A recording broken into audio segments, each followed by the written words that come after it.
مثلا جوان آ کے پوچھتے ہیں کہ مولانا ہم جو ہے وہ فرض کریں جنت میں جائیں گے، فرض کریں تو جنت میں تو نعمتیں ہی نعمتیں ہوں گی، ایسا ہی ہے. تو فرض کریں اچھے کھانے، اسی طریقے سے پینے کی اچھی چیزیں، جو آپ نعمتیں تصور کرتے ہیں جو وہ سب وہاں پہ ملے گا. کب پھر کتنے انسان کھائے، کیا کیا کھائے، ایک دن تو اکتا ہی جائے گا انسان.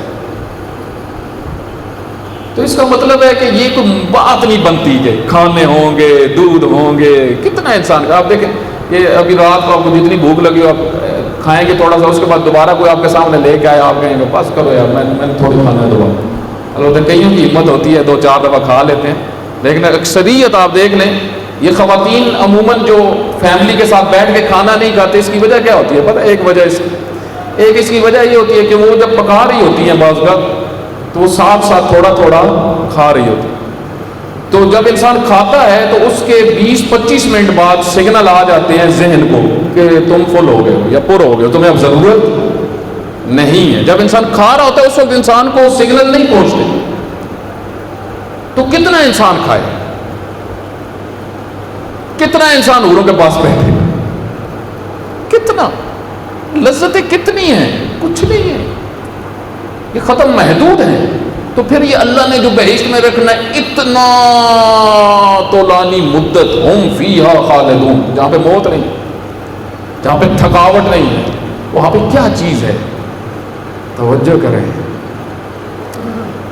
استاد پناہیان فرما رہے تھے وہاں پہ ملاقات حسین ہے، جوار حسین، جمال، یہ جمال نہ ختم ہونے والا، جمال امیر المومنین، جمال پروردگار، خدا سے ملاقات. یہ توجہ کریں اللہ تعالیٰ جو بار بار فرماتا ہے کہ لقاء اللہ ہوگی، ملاقات ہوگی، مت بھولنا یہ ملاقات. اس ملاقات میں سب راز ہے، سب راز ہے. ایک جوان آیا آیت اللہ بہجت کے پاس، آیت اللہ عظمیٰ بہجت کے پاس. اس نے کہا آغا میں نامحرموں کو دیکھتا ہوں، مجھے عادت ہے، مجھے عادت پڑ گئی، آپ مجھے کوئی نسخہ بتائیں میں اس گناہ سے بچ جاؤں.